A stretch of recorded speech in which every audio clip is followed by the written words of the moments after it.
Today we're going to have a look at adding a depreciation schedule. First thing you do is open the deduction summary screen from the Properties tab. Click the Add Deduction, which will bring you to the Add Deduction screen. Then you need to have a look at your depreciation schedule. First of all, add some construction depreciation. Note the date, the rate and the original cost, because that's what you'll need when you add your deduction. First of all, add the identifier,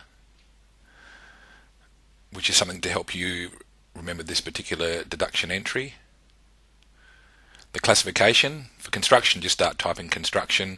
You'll receive a list to select from. Make sure you select the investment construction.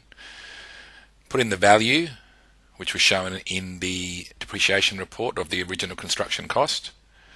The date of completion of the original construction, which again is in your depreciation schedule.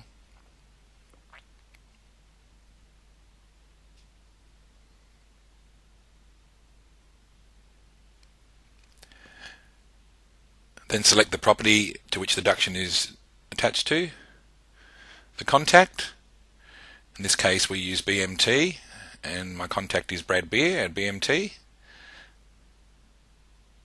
Select the base rate, which was also in your depreciation schedule of 2.5%, which it will be in most cases, and then save it.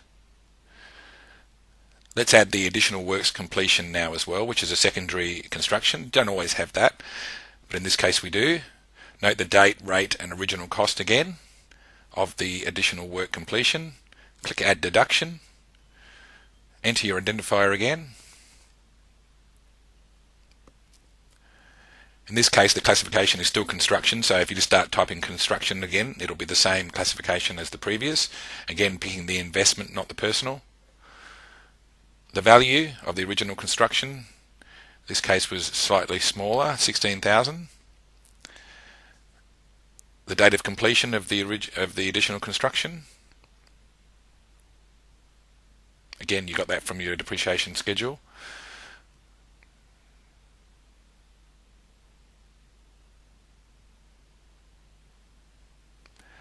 Select the property to which the deduction is attached to. Again, the contact. The base rate. Also adding any notes that you might like to add against the deduction. You can do that for any deductions. The base rate of 2.5%, and click Save to save that away.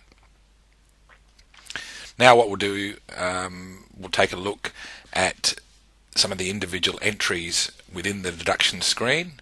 So clicking on any of the financial years or in any of the categories will show you that.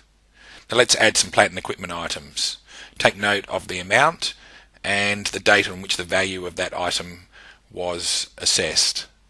In this case we're looking at bathroom accessories, $137.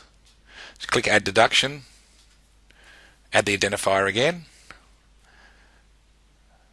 I'm just going to enter bathroom accessories, but you can call it whatever you like. Classifications, just start typing bathroom and you'll get a list. Select the one that is appropriate, in this case the freestanding accessory. The value of the item, $137, which in this case will end up being an immediate deduction, but you still enter it in the same way. The date that the value of the item was assessed by the quantity surveyor, which is taken from your report. The property which the item has been purchased for. The contact. You will be presented with the effective life in years and the depreciation methods for each client. You can change that if you like. Next one is the hot water system, which in this case is $1,511, and the date will be the same, the 17th of February of 2007, because that's the date that it was assessed on. Label the identifier. Classification, start just typing in hot water system, give you a selection, make your selection, the value of the item at the date that it was assessed,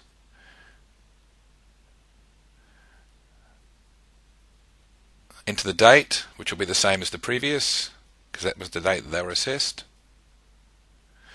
the property that it's attached to, the contact,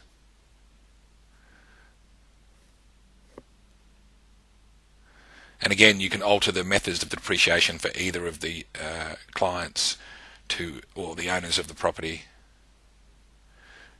And they can actually be different, the same. Save that deduction away. And the final deduction we're going to look at is the stove, which is $997.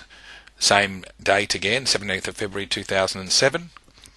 In this case being $997, it's under $1,000, so it'll be allocated to the low value pool. So again, enter the identifier, the classification, just start typing stove and you'll get given a list like with the others. The value, $997. The date will be the same as the previous entries. So note that the $997 means it'll be allocated to the low value pool. The $137 one will be allocated to immediate deductions, and the $1,500 one, depending on the ownership, is likely to be depreciated over the period of time between the two owners. Again, you can adjust the depreciation methods for the two owners if you wish, prime cost or diminishing value, and then save that away.